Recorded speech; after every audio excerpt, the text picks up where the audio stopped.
Hare Krishna, Namo Vishnu Padaya Krishna Prasthaya Bhutale Srimate Bhaktivedanta Swami iti namine Namaste Saraswati Devam Gauravani Pracharine Nirvisesha Sunyavadi Paschatya Desetarine Srila Prabhupada ki Jai, Shri Chaitanya Mahaprabhu ki Jai. So, I had some initial brushes, so to speak, with Krishna Consciousness. I think the earliest one was that after my master's in engineering in Pilani, I came to Bombay and I was working with Air India in the computer division. And once, that was between 74 and 77, 3 years I was in Bombay. And I could have, if it was Krishna's will, met with the ISKCON movement and met Srila Prabhupada. But so once during those days, I remember coming to have dinner with, I had an apartment in Kolaba and I had a flatmate by name Amulendu Dev. And his elder brother, who had written from England with a PhD in chemistry, was working, I think, with Hindustan Liver.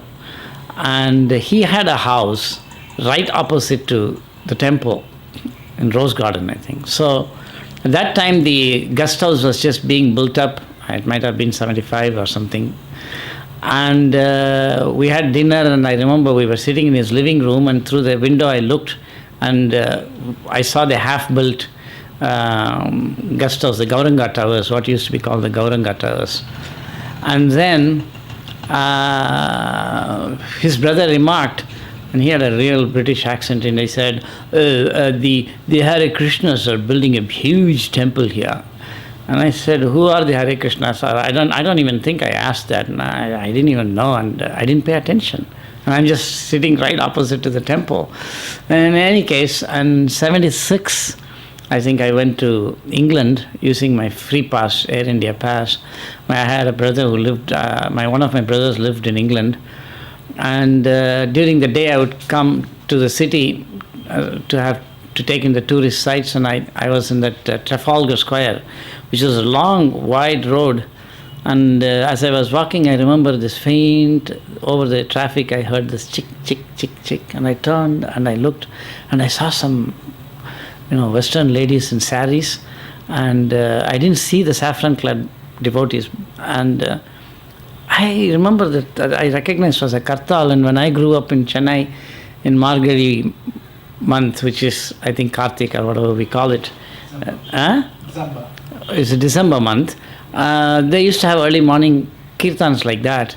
So I was thinking, whoa, who is doing the kirtan in England and London, This was afternoon time. And anyway, that must have been the Harinam party from the Soho temple. And I just went. Those were my initial brushes. Then in 77, I went to States to work. And I was working in different companies. I was doing, system software design in those days. And, initially I had somehow come in touch with spirituality, suddenly by reading some, books that so many Babas were writing at that time, Muktananda, and there was one, Ramdas. His book was probably the first one I read. And I was very intrigued suddenly because I was very secular. And I'm from a Sri Vaishnava family. Of course, we worshipped Vishnu and, we will go to the temple or something. But I was not particularly aware of Siddhanta or theology. And apart from a general feeling of friendship that I always had with Vishnu, I was not even very clear that he was God. I liked him, and I always thought I was a nice person to know. And we had a big Vishnu picture in our house, and everyday food was offered. And so then what happened one day, one summer, I think it was probably the 78 summer, I went to Florida on a vacation. And I stayed in a hotel in I think, I don't know, Miami or some place in Orlando, was a little distance from there. And there was a bus that went from wherever I stayed in the hotel to Disney World or Disneyland, one of the two. And I got into that bus and I was going, and the bus stopped somewhere in between for, rest stop, and I was going to the restroom. And as I was going to the restroom, one young brahmachari came, this westerner, brahmachari in saffron clothes, but I was so modern and that I was not even reacting to the fact that he was wearing a saffron dress. And he asked me, "Where are you from?" And of course, he knew, and I also realized he knew that I'm originally from India, but he was asking where I was in the United States, because that was a tourist stop. I said, "I'm from Detroit." And he said, "Oh, really? We have we serve free vegetarian prasadam," he said, "every Sunday." And that caught my attention, because although I had my own computer company in States at that time and I was making a lot of money, I was not getting good food at all, because I was single and I didn't know how to cook. And in those days there were not many Indian restaurants or anything, there were not so many Indians at that time, and not in a place like Detroit in any case. And so I was, that caught my attention, because I was a vegetarian and I was not getting good food.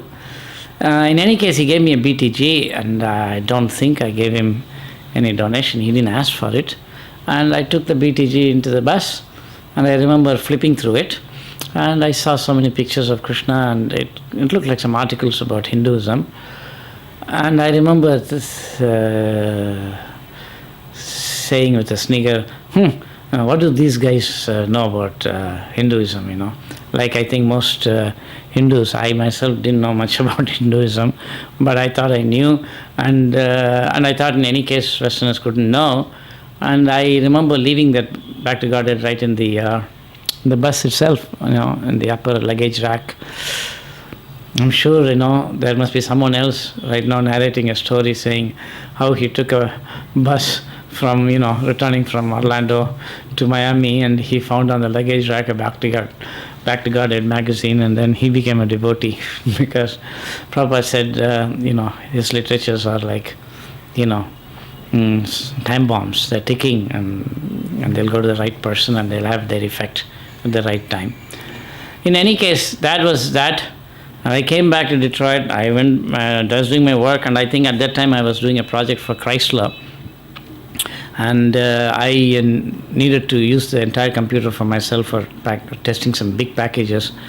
And so I was working on usually in the evenings and nights and over weekends. So one Saturday night I had worked all night. I came back and I slept. And I woke up around 3 p.m. in the afternoon Sunday. And I was ravenously hungry. And I said, I'm not going to cook today, Then I suddenly, Krishna put this thought in my mind. Hey, someone said that they distribute free prasadam, vegetarian prasadam. Who is that? And I did not know that there were even, hippie movement, and there was a lot of interest in Eastern thought in the West. I didn't know all those things. So then for no good reason, I just called my friend who was doing, internship as a doctor, Raja Ram. He was from Chennai, my friend. He was a friend of mine. So I called him and I said, hey, I met somebody in Florida, and that guy said that they distribute free vegetarian prasadam. Do you know who it could be? Out of the blue. And he said, I don't know. Well, maybe it's the Hare Krishnas. I said, really? Who are they? He said, they distribute prasadam. Free prasadam. What I didn't know is that this fellow was going regularly eating that free prasadam, and he had never called me ever once before. So when I said that, that's why he said maybe it's the Hare Krishnas. And I said, is the food good? He said, it's better than home. And better than home, my eyes lit up, because I'm from, a Sri Vaishnava family. My house food is just spectacular. And he's also from, Smartha Brahmin family, and, his food is also, house food is very good. And if he's saying it's better than house food, oh man, that must be very good. So, and I was hungry like anything. So I asked him, where is this place? He said, well, if you just go down the same road where, I was off of Jefferson. He said, just go down all the way, and then you turn left on Lenox Street, and, you'll find a big building. And the temple is there. He didn't even say it's a big building. So I just jumped into my car and I drove there and went, and I found, those days there was no internet or anything. And I don't know, I think he just gave me approximate directions, and I found this big building. He said if you turn on Lennox, the first big building on your right side is the temple. That's the Fisher Mansion, which was owned by, previously built and owned by the owner of Cadillac Company. It was a mansion, big mansion, with tremendous acreage of gardens, and behind is the Detroit River. And Amrish Prabhu and that Mataji, I just don't forget her name. She is the Elizabeth Reuter, I think her Karmi name was. And she's the daughter of a big labor union leader. And Ford, together they bought this mansion for Srila Prabhupada, and the temple was opened. So I didn't recognize it as a temple, because coming from South India, I thought that, this must be an ordinary building. But so when I went inside, I didn't go inside because I didn't know it was a temple, even though I think my friend told me it was a temple. I think it didn't register. And outside there were all this Sunday feast because it was summer, and all the tubs were there, and there was nobody. And so I went and I opened the tub. All prasadam was gone. I was late, and nobody was there, and it was quiet. It was evening 6 or something. I guess people were going in for Tulsi Puja, and then 6:30, 7 o'clock Aarti. In any case, and there was just only one grain of rice in one tub. I said, let me just take it, and I took it. For some reason, I said, wow, this is good. And all I ate was just one grain of rice. And then I was going to go, and just as I was going out, one Indian came, and he was actually in civil dress. So I still did not know there were devotees in the place. And he said, oh, please take this book. And he gave me Srimad Bhagavatam, Canto 1, Part 1. In those days, the Bhagavatam was printed, in more than 12 or 18 volumes. It was 30 volumes or something. The first canto, which is now a single volume, was in 3 parts. So I got first canto, Part 1. I didn't know what this book was, Srimad Bhagavatam. I took it, I said, how much for this? He said, no, it's free, you read it. I said, well, okay. And I just put it in my car and I drove back. And that was a Sunday. Monday, Tuesday, I went to work. And Wednesday, I came back from work. And I always made just one item, rice, and one type of cauliflower and tomato sabji with some gravy. And then I bought potato chips from the shop. In America, potato chips are very famous. And yogurt. And then I had some achar from the Indian shop, and then, I would eat. So I had called one of my classmates, Krishna, I think his name was, chemical engineering. I was in electronics. He had come over, and I cooked and we ate, of course, without offering to Krishna. And after that, he was sitting and reading some newspaper, and I sat in my sofa and I was thinking, what should I do? And then my eyes went to that book that was on top of my stereo. I said, wow, I said, what is that book? Let me read that. And I took that book and I sat down, and little did I know that in about 1 minute my life is going to change. And I opened and I looked at the cover, and then I looked at the dust jacket, and there was a complete description of creation. And I said, wow, it's a complete map of creation, the universe. I said, who wrote this, And then I saw, about this Vishnu and Mahavishnu and Narayanas. And coming from Sri Vaishnava, we know that, there's only, we didn't make a distinction between Vishnu or Mahavishnu or Narayana. And in any case, we thought that Krishna is one of the Dasa avatars, Vishnu or Mahavishnu or Narayana is the Lord, and Krishna is the incarnation. And in this book it says there is, 3 Vishnus and unlimited Narayanas, and then they're all coming from Balram, and Balram is coming from Krishna, and Krishna is the original. I said, wow, I never knew that. I remember sitting there, I reflected for about a few seconds, and then this thought went in my mind. I said, if I were to give somebody $50 billion and tell him, come up with the craziest description of the universe and conception of God, I said that nobody can come up with something like this. In other words, this is not something that someone write from imagination. So I said, since this cannot be imagined, but it's written, it must be true. And I said, who will have the guts to put down in writing that Krishna is the source of Narayana. I mean, that's, for me, that's impossible from Sri Vaishnava Sampradaya. Then therefore I said, this must be true, I mean, it's just, otherwise it's unimaginable to me. Okay. And then I just read, I skipped the pages, there was some introduction, I skipped it. Then I saw a short introduction to the life and teachings of Lord Chaitanya. And I remember once reading, the Ramakrishna Mission small booklet about Lord Chaitanya, and it presented him as a, God-intoxicated saint who was kind of addicted to dancing. I remember that vaguely when I was a schoolboy, I had read that. So that Lord Chaitanya, I remember that. Oh yeah, I remember, he's a Bengal saint. I didn't know who was really Lord Chaitanya at that time. And then I turned, I said, okay, now I know about him. And then I just slipped out. Then I saw first verse of Srimad Bhagavatam, Canto 1, Chapter 1, Text 1, it's in Sanskrit. I said, wow, this is a book in Sanskrit. I mean, I had studied Sanskrit in school, and then again, after years and years and decades, I'm coming in touch with Sanskrit. That was a shock to me. I said, wow. And then I tried to read it. It said, Om Namo Bhagavate Vasudevaya. And then I just read the Sanskrit a little bit, and then I gave up, and I was a little out of touch. Then there was word by word translation. I kind of saw it. Then I flipped the page, and there was this translation, one paragraph. And I read it. Wow, and I read that. That must have been evening 6 or 7. It's like I had a mystical experience. The roof opened, and kind of stars were coming down. And I was thinking, wow, this is like the greatest passage I've ever written, ever read in my life. And I think that my friend must have noticed something, because he kind of peered through the newspaper and he said, are you okay? I said, yeah. And I said, I just read a paragraph in which somebody has written in one paragraph anything, everything that can be said about anything in one paragraph. I mean, there can be nothing more said about anything. And I said, I don't know how he could do this.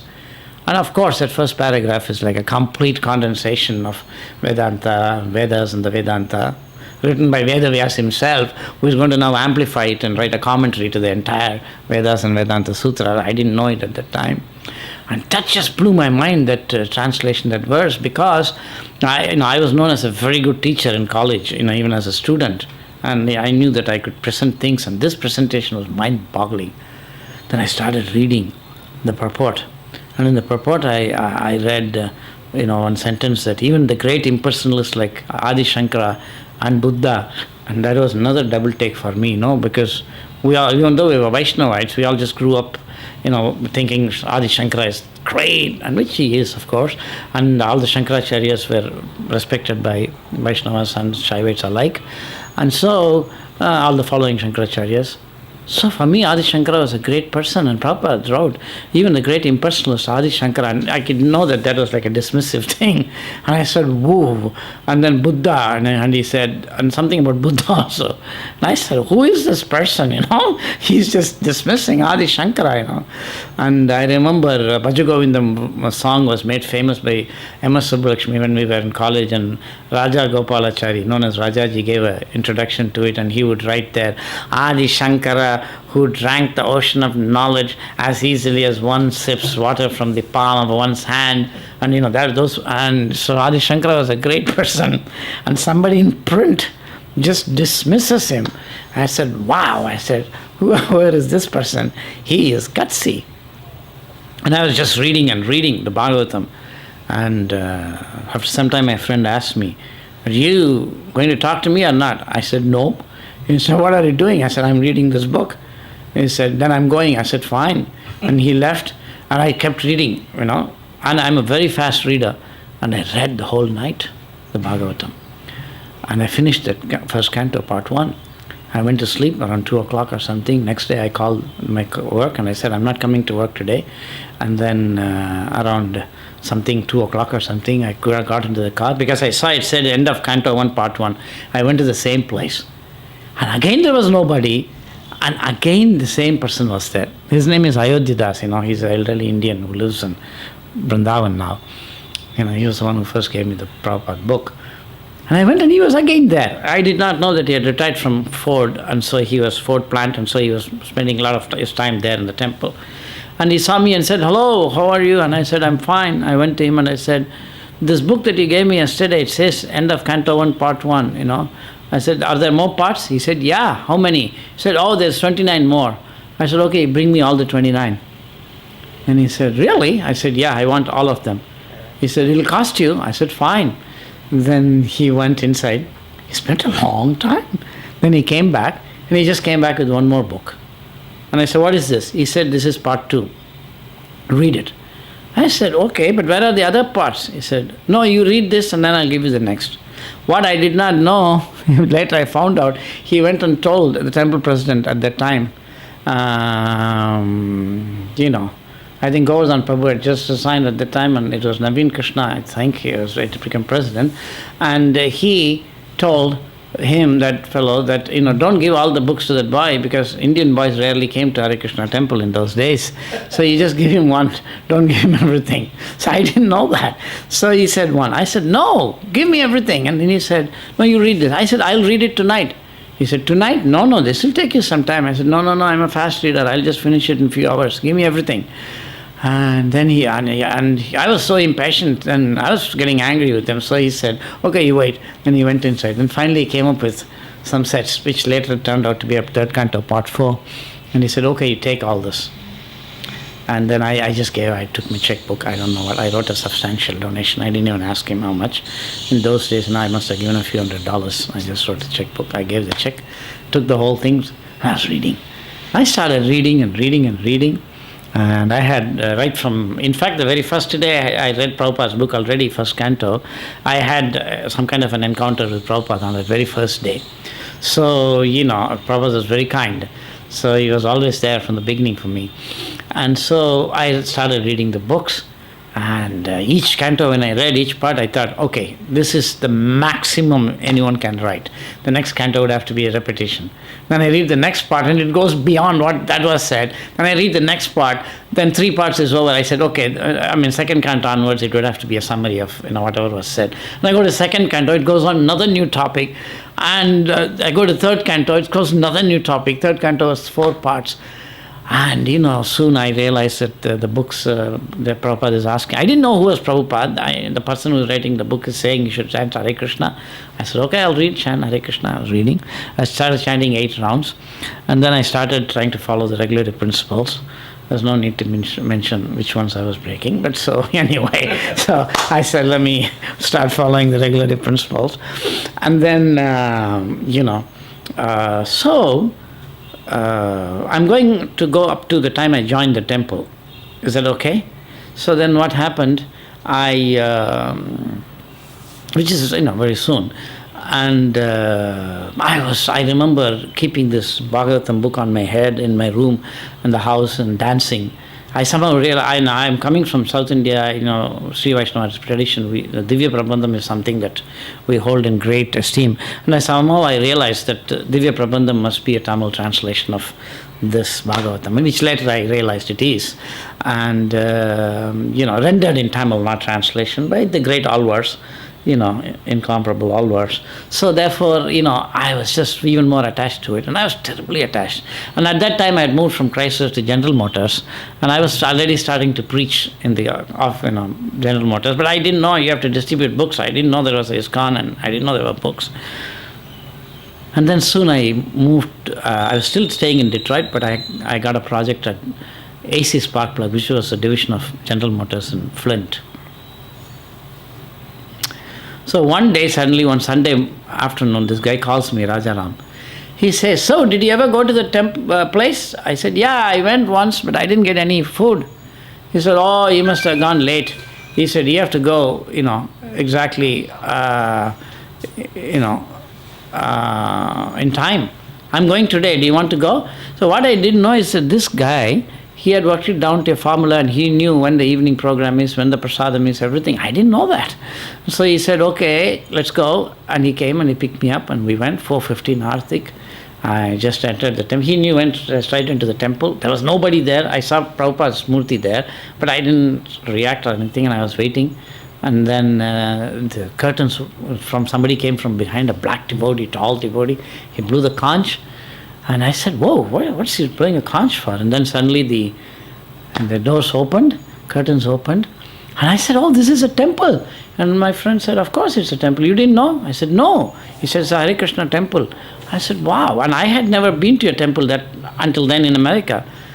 And then from somewhere, devotees started coming. And whites, blacks, blues, reds, and ping, dang, mridanga, and kartals, and dancing. And I saw these fellows jumping up and down to the roof. I said, in South India, everybody goes to temple, they're very, very quiet. So what's happening here, I said, dancing. Wait a second, Then I asked him, why are these guys jumping up and down like this? He said, this is Bengal Vaishnavism. He said, they are into dancing. Really? I said, you dance in temples? He said, oh, they do. In Bengal, they do that. And then I was watching for a long time. And then I went to him and I said, you know what? I said, either these guys are totally high on drugs or they are really something spiritual, I said, this can't be anything in between. And I said, I'm going to find out. So I kind of, And then there was actually a class after that. And somebody was giving a class and I had already read up to 4 cantos. So, third canto, part 4. I knew considerable philosophy. And so I was hearing the talk and I didn't know at the time the movements, the preaching movement. And I said, okay, he knows a little bit philosophy like that. I was thinking, for my first day. But he must have been a senior devotee. But I was thinking like, okay, he knows, But I thought I knew some philosophy, which I didn't. It took me a long time to realize that. And then this fellow, before the question and answer session began, he went out. So I followed him. I said, where are you going? He said, oh, after the question and answer session, there'll be a big crowd. And he went straight and he stood first next to the prasadam table.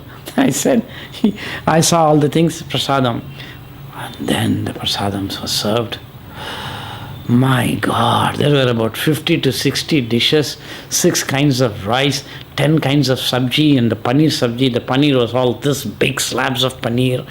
And, there's so many kinds of sabjis and rasagullas, this big rasagullas, gulab jamuns, 3 kinds of cheesecakes, and, 4 kinds of lassis, mango lassi, strawberry lassi, this and that, parathas and chapatis and incredible food. And this guy was piling up his plate, so I said, I'm going to pile up. I was hungry.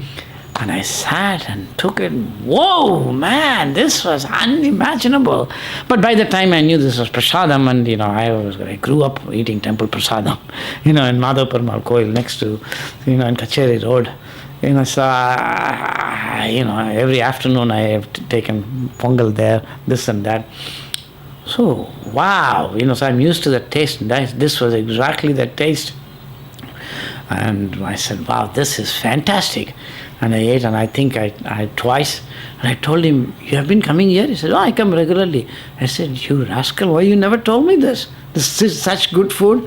He said, I don't know. I didn't know you'd be interested. And then anyway, soon I read Prabhupada's books. I was going to Flint and General Motors, and I was convinced I would join. And I'll just tell you what happened on the last day at work. About 4 months after I read Srila Prabhupada's books, I was convinced I should join full-time. And this was sometime in late 70s.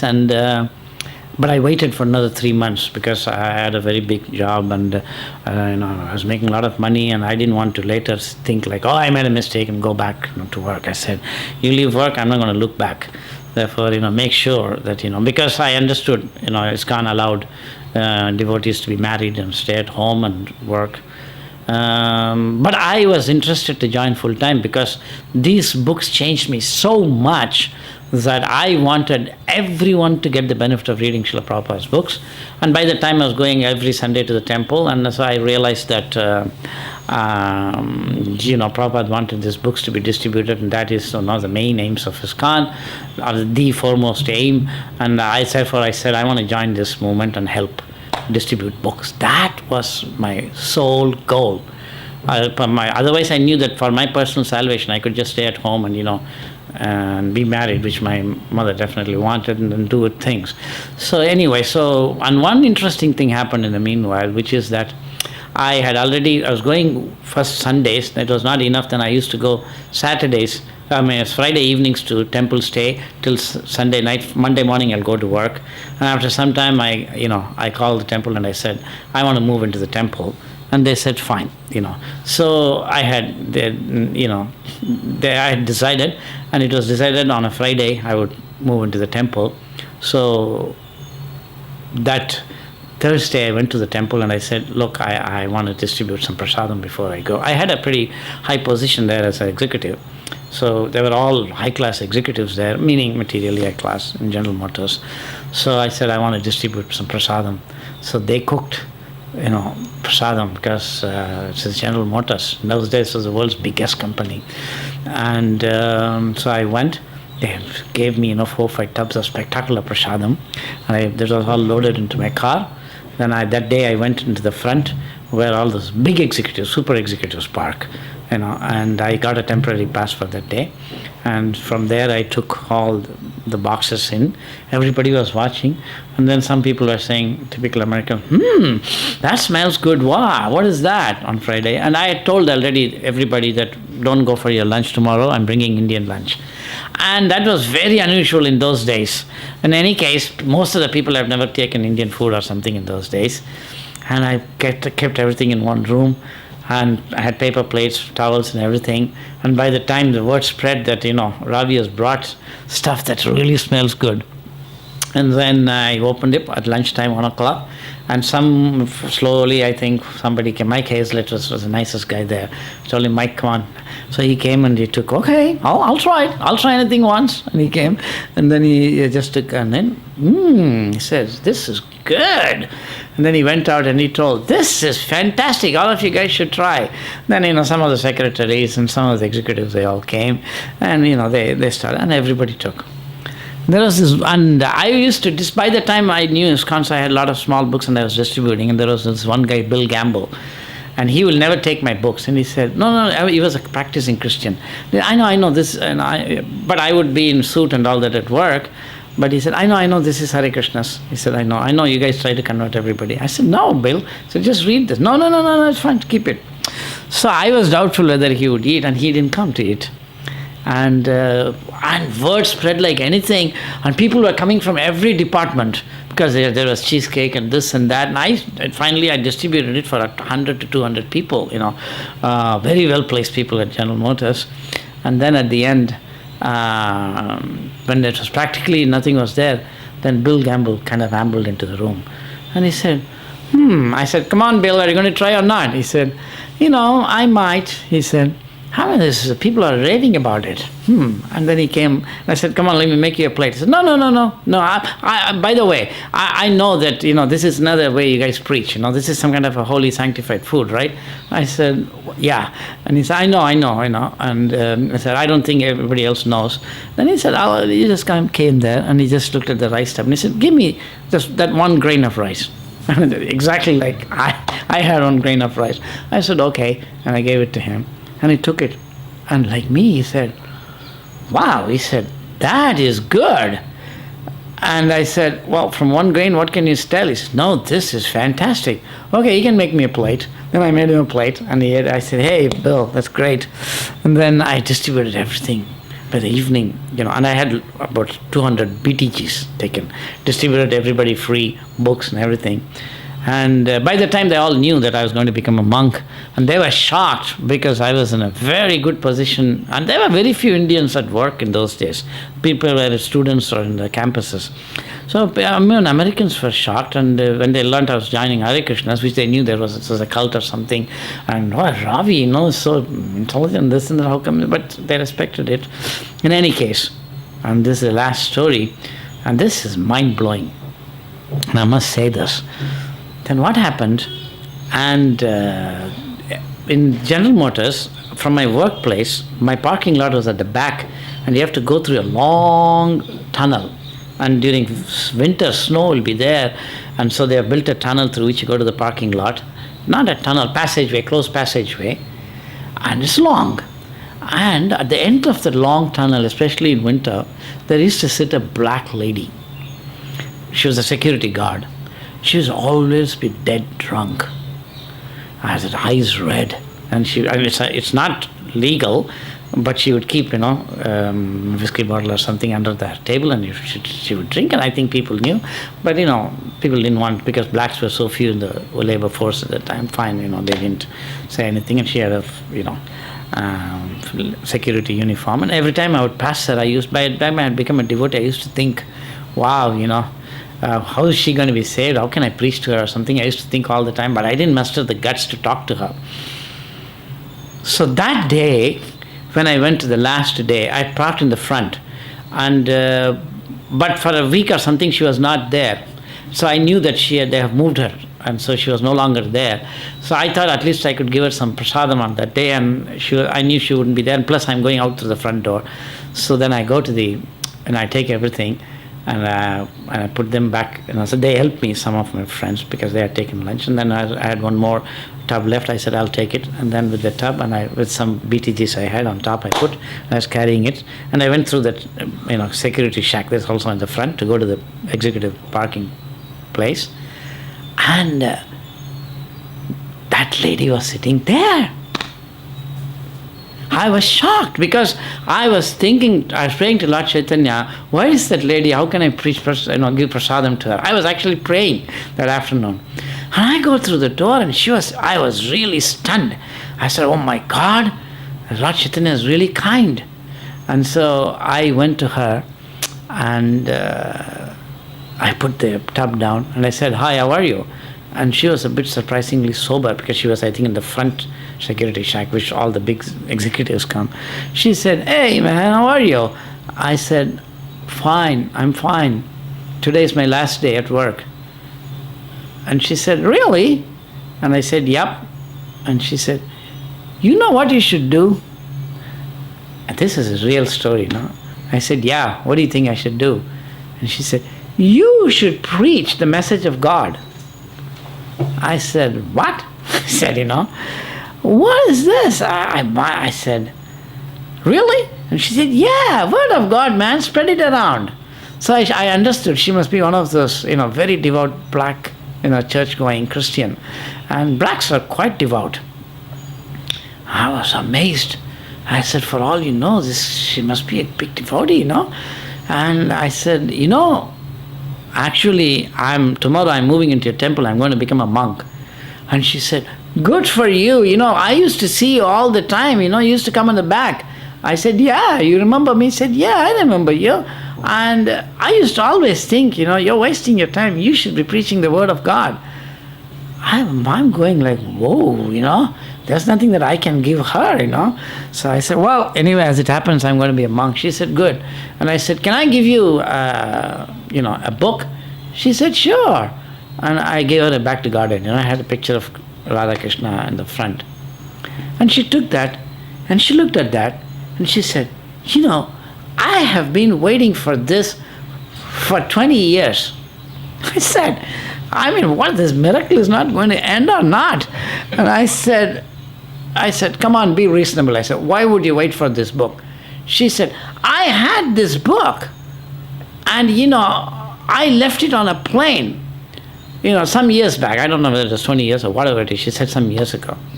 I thought by now I was not really sure whether she knows what she's talking.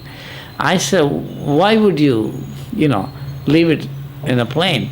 She said, man, I got this in the airport from one of those guys. They shave their head and keep, hair at the back. I got from them this book, and I was reading it, and I liked this picture so much. But and my daughter she was a young girl at the time, and she wanted to see through the pictures, and she forgot it in the plane. And since then, I was always been thinking, I want this picture. Thank you so much. And I've been waiting for this for years. And I said, wow. Then I gave her some prasadam also. And I just went, I drove back to my house, locked everything. Next day morning, the temple van came, and I went and I joined as a brahmachari. And here I am, maybe 34 years later, hanging around, hoping to still make progress. So I pray to all the Vaishnavas, they can bless me so that finally I can go past this animal life where I'm still, and at least become a human being and hopefully a devotee. Hare Krishna, Srila Prabhupada ki jai.